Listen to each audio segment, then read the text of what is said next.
My coworker for 90% of my shifts is this other woman, and I've been working at Dollar Tree for a few years. I work from the afternoon till close 5 days a week, so I hardly ever have time to hang out with friends. Even when I do, the job is so soul-crushing that I lack the energy. Karen isn't as horrible as a stereotype Karen, but I believe that after she reaches middle age, she and I won't get along well at work. I'll just say that most days, it's just the two of us running the company, doing all the work, while our boss sits in his office doing nothing. He's even present. On a Sunday night, everything went according to plan. An hour before closing, the boss had already left. Karen was operating the register and I was sweeping the aisles in an attempt to get ahead of our closing duties. This aisle was in the center of the store, so I could see right to the entrance. When I looked down the aisle to see who had entered, I saw one of the most unsettling things ever. A man who looked insane, holding a huge machete at his side, and worse, he was staring right at me. The store was almost empty, with only fluorescent lights, dingy white tiles, and the same shelves I have to stock every single day. He appeared to be standing directly by the register, but it didn't appear that Karen was there, so I assumed she had gone to the restroom. I was alone with this man, who might have been more than 50 feet away, but there was no one or anything in our way. I was afraid, so I stopped sweeping and refused to take my eyes off him, hoping he would turn away, but he didn't. We stared at each other for nearly a minute before he suddenly bounded forward, running so quickly that he closed nearly half of the distance between us before I could react. I thought about what I could do to prevent him from entering, so I swept everything off my boss's desk, flipped it on its side long ways, and jammed it up against the door. This was something I would have struggled with on any other occasion, but the adrenaline in my blood unlocked more strength than I ever thought I had seconds before I thought the door would surely be chopped. I pushed my entire body weight into the door, trying to keep him from getting in as I fumbled in the dark and finally found the lock, so I flipped it and stepped back. After a moment later, the machete came right through the door, and I screamed in panic, watching it hack through the cheaply made door. To fragments, the hacking abruptly stopped, and there was silence once more. It was so silent that I could hear myself crying, and at last I had the impulse to get out my phone and call 911. There is a man at the Dollar Tree attempting to kill me with a machete. Please help me. When I realized that the man had left me because he had found another target and she was yelling for her life, I started crying and hiding in the corner of the store. The 911 operator asked me questions, but I soon lost all hearing of them except the noises coming from the other side. The screaming finally ended in a dim corner of the building, and I wasn't sure if I should go outside and assist or wait for the police. I thought he would return for me, but he never did. I felt like I was just waiting to suffer the same fate as my coworker. After several minutes of terror in the office, some police officers finally knocked on what was left of the door and got me out. Unfortunately, as they escorted me out of the store, I saw what that man had done. I saw what was left of Karen, her body in pieces, mangled and torn up. I didn't know if he was still there, so I just stood there, frozen in the room, perplexed by everything that was happening. I collapsed in shock and puked on the floor immediately, and the police had to carry me out. An hour later, they discovered the killer, who was only a few blocks away. When they asked me if I knew Karen or had any connection to him, I replied that I had never seen him before. He simply came into my workplace one day and decided he was going to kill the first person he saw. I don't understand. There was no motive at all. It was just evil. The Dollar Tree didn't survive the negative publicity from the incident, and my boss was forced to close the store shortly after it happened. It didn't help that I quit that same day. Never again will Dollar Tree. No one can prepare you for the aftermath of witnessing something so horrific. It's one thing to hear about violent crimes on the news, but it's a whole other experience to actually experience them. The months following the incident were a blur, and I found myself in and out of therapy trying to cope with what happened that night. Every night, even during the day, I couldn't get rid of the pictures of Karen's disfigured body and the sound of her cries. I was always on edge, watching over my shoulder for everything that may go wrong. I struggled to fall asleep for weeks at a time.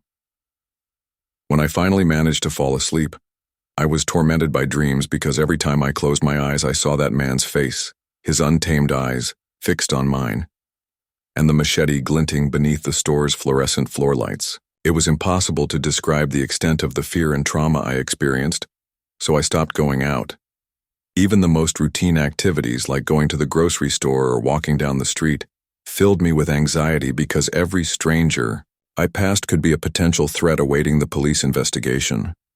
I also had vivid, unsettling dreams about being chased, trapped, or worse, reliving that night over and over.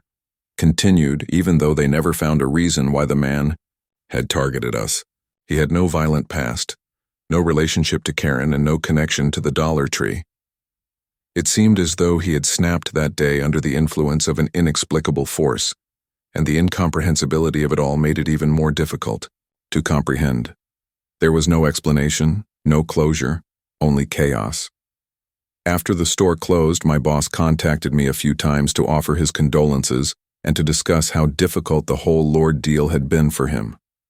However, I was unable to sympathize with him because he had been hiding in his office for the majority of my shifts, ignoring the fact that Karen and I were always overworked and understaffed, and on the night of the attack, he wasn't even present. His absence didn't make him complicit, but it made things easier. Eventually, I became aware that I couldn't continue living in the same city where the incident had happened, because everything there brought back memories of that night, including the Dollar Tree, the customer service positions I applied for, and the entire town. I packed up and moved out of state in the hopes that a new beginning would help me recover. It wasn't easy, and the fear didn't go away just because I had moved, but gradually, the nightmares began to lessen. I still have bad days, but they're becoming fewer and farther between now. Therapy and connecting with other survivors of traumatic events made a huge difference. Distinction. Reflecting on the past, I acknowledge how fortunate I am to have lived. The experience changed me in ways I never would have imagined, but I'm learning to live with it little by little. The world is a scary place, but I refuse to let that night get to me. Karen wasn't as fortunate, so I've tried to honor her memory in small ways like giving to charities in her name or staying in touch with her family. I'm still figuring out what the remainder of my life will hold, but I know that I'm stronger now that I've experienced the worst, and the fact that I managed to go through it must be a testament to that. Everything is $1 at Dollar Tree, where I work right now, albeit late goods do cost more. About $125 anyhow. This story is from about 2 months ago. I work part-time, and as a woman I balance a variety of shifts. Sometimes I open the store early in the morning and other times I stay until late at night. I've been trained to handle a variety of tasks, from stocking shelves to operating the cash register. One Saturday I was scheduled to start work at around 1 p.m. I worked as a cashier for a few hours when I initially got there because there were 2 other staff members to cover the registers. I was restocking a shelf in the back of the store for about 5 minutes when I finished and started to leave, when I noticed a man standing near the back corner.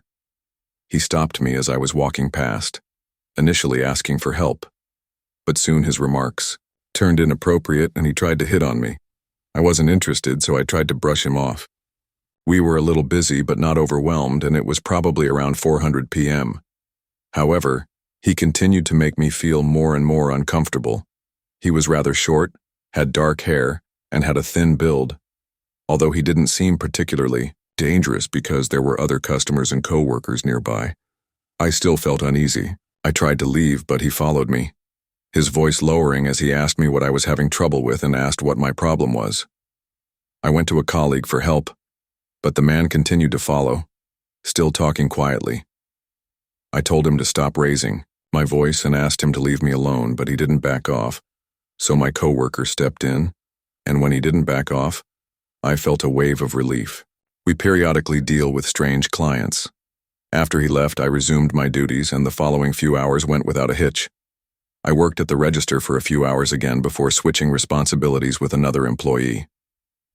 By that point, my shift was almost over and it was already around 8 p.m. The store had calmed down significantly, so I made the decision to straighten up some shelves because I like to do that and make things look nice. Normally, we only do this when the store is really quiet. I went to the store's far back end where there was nobody in the aisle. and there was a lot of stuff that needed to be organized. I spent maybe 2 or 3 minutes working on one of the shelves when I heard something to my right. There were 2 big boxes in the aisle, probably filled with toy balls or something similar, but they were nearly empty. I looked around and was shocked to see the same man from earlier emerge from one of the boxes. I couldn't believe my eyes. He had been hiding inside it. Before I could react, the man jumped out of the box, his eyes fixed on me, and he began to walk toward me. I backed away, thinking he must be insane. Now that I was in the nook of the store, I asked him what he was doing, but he remained silent and continued approaching. I snatched one of the baskets from the neighboring pile, and when the man was within 5 feet of me, I used it as a shield, holding it out in front of me. I yelled at him to stop, and he told me to calm down. I hoped my colleague would hear me. With just the basket between us, the man stood there and asked me to leave the store with him. I refused, but he persisted, and just then I heard my colleague coming. As she went down the aisle, the man told her to leave, and my colleague threatened to call the police. The man took a few steps away from me in her direction, and we both asked him to leave again and again before he eventually left the store, vanishing along the way. We were both concerned that he might return or be waiting for us outside the store, so my colleague watched the door while I looked inside and saw that no one else was there. For our own safety, we decided to lock the door and close early. Undie called the police, reported the incident, and described the man to them. They searched but were unable to locate him. After that, we went home and told our other co-workers about the situation. Fortunately, I haven't seen the man since he was barred from the store, and I hope he never returns. When my daughter Sarah was in high school, she worked with me as a manager at Dollar Tree. We would joke about and assist customers throughout our shifts. Those were the good times. But once she moved out, she got my only real issue. At work is a guy named Trevor. He was already there when I became a manager, and I never understood how anyone could have hired him from the beginning. He's troublesome, creepy, and always gives the female employees strange looks. His work ethic is practically non-existent. He's late so much that we've had to close the store a few times because no one is there to open. He's rude to customers, rude to me, and rude to everyone. He's even been written up several times for yelling at other employees. The last straw is when I catch him stealing from the register, and I fire him right away. He doesn't take it well, of course, and he yells and swears as he goes. But I believe a few weeks later, Sarah calls me in a panic. Tell him to leave and never return. At first, Trevor's frequent visits to her Dollar Tree seem innocuous.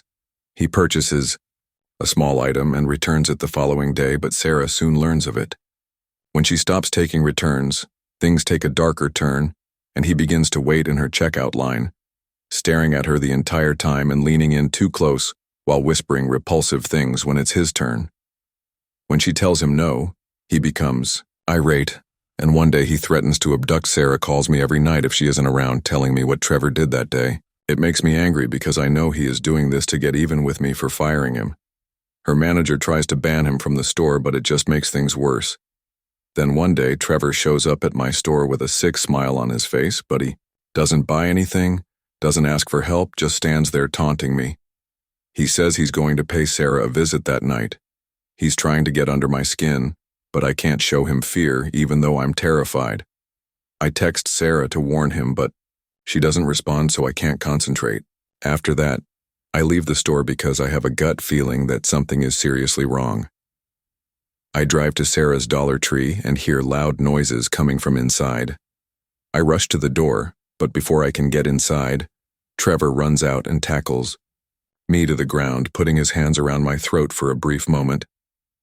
I think it's over because I don't care about myself. All I can think about is Sarah. I struggle, but my strength is ebbing, and just as I'm about to give up, someone yells, and Trevor releases himself. He then flees into the night, and a bystander helps me by calling 911. Calling for Sarah, I dash into the store, but my worst nightmare arrives when I discover her. Yes, she is no longer there. Nothing can bring Sarah back, even though the police apprehend Trevor minutes after he first arrived at her place. However, during the investigation, they discover something in Trevor's apartment that makes me shiver. a notebook full of intricate plans. Not only about Sarah, but also about me and a number of other ladies he has collaborated with throughout the years. Trevor had been following several people in preparation for each encounter with precision. He has a lengthy history of violence and harassment, but until now none of it had been recorded or taken seriously. Then came the most unsettling turn of all. A picture of Sarah taken just a few weeks before to her passing. Even now, as Trevor rots in prison, I can't get rid of the feeling that it wasn't just about revenge. There was something darker and more twisted at play. I'll never understand how someone could do what he did, and no amount of punishment will ever be enough. The only thing I can do now is try to continue for the sake of my 2 sons. But part of me died that night with Sarah, and I don't think I'll ever get it back. Trevor hadn't just targeted her at random after being fired when she was still working for me at my store. A $1 store was around 10 minutes drive from my flat when I lived there a few years ago. A little closer than the majority of other stores in the surrounding shopping district. I didn't go there very often, but occasionally I would go get specific things. One evening, I made the decision to go get a birthday card for my sister because her birthday was approaching later that week, figuring the dollar store would have the best bargain. The store was not overly crowded, so I was able to look through a number of birthday cards until I found the ideal one for my sister. After choosing the card, I went to the cashier, checked out, and left the Dollar Tree. I drove over and saw that they had a pretty impressive selection. I entered my SUV and walked to my car in the peaceful, dimly illuminated parking lot. I had my music playing on my phone via Bluetooth when I started driving away as usual. About halfway home, I thought I heard a strange noise, so I turned it down to listen more closely. For a brief moment, there was silence, but then I heard it again, and when I turned to look behind me, I saw a man's head emerge from the far back of my SUV, just behind the second row of seats. We made eye contact and I screamed, pulling over to the side of the road without even realizing I was traveling down a quiet road with fields and woods on either side. I took my keys out of the ignition and ran into the woods. As I dashed, I heard the back of my car swing open and saw the man chasing after me. He was wearing a black hoodie with the hood up and jeans, and seeing him made me run even faster. I was avoiding tree branches, slicing through bushes, and plunging through tall grass. I was running quickly, not knowing where I was going, but I could still hear the man behind me, and I slowed my sprint to a jog. I saw a house with a light in the distance, so I ran to the front door and began beating on it. I hoped that the man behind me had given up the chase. After what seemed like an eternity, a woman opened the door. I quickly explained what had happened, but she seemed hesitant to let me in. I could understand her hesitation because she probably thought I was some sort of creep. As she was about to close the door in my face, I asked her if she could call the police on my behalf. She agreed, and I waited near her house, constantly watching the edge of the woods for any sign of the man. When the police finally arrived, I told them the entire story, and we returned to my car, which was still parked on the side of the road with its back open. The man was nowhere to be found, having fled the scene. He must have sneaked into my car while I was at Dollar Tree, most likely because I had left. I'm thankful I saw him when I did, but I'm not sure what he had planned. Because of its convenience, I found myself going there frequently, maybe twice a week, give or take. It only took a few minutes to drive there, which was another benefit. The store itself was fairly typical of dollar stores. There is a dollar store near where I live, practically within walking distance from my apartment. It's closer than places like Target, Walmart, or the neighborhood grocery stores. I liked that it was small and not often crowded, so one evening I went over to pick up a few things. As I had anticipated, it was rather quiet inside, with only a few people browsing. I was searching for my first item when a woman approached me. She was short and had black hair. Hare, who wore glasses and wore a black coat, said she had noticed that I frequently visited the store. I confirmed that I did, and she began to describe some of the things I usually bought, such as off-brand Gatorade and a particular brand of chips. I laughed nervously and agreed that our conversation ended soon after, with her saying she would see me later before leaving. I didn't give it much thought until I was in one of the aisles near the end of my trip and saw her again. but this time she was filming me with her phone. She tried to hide it, but it was clear she did.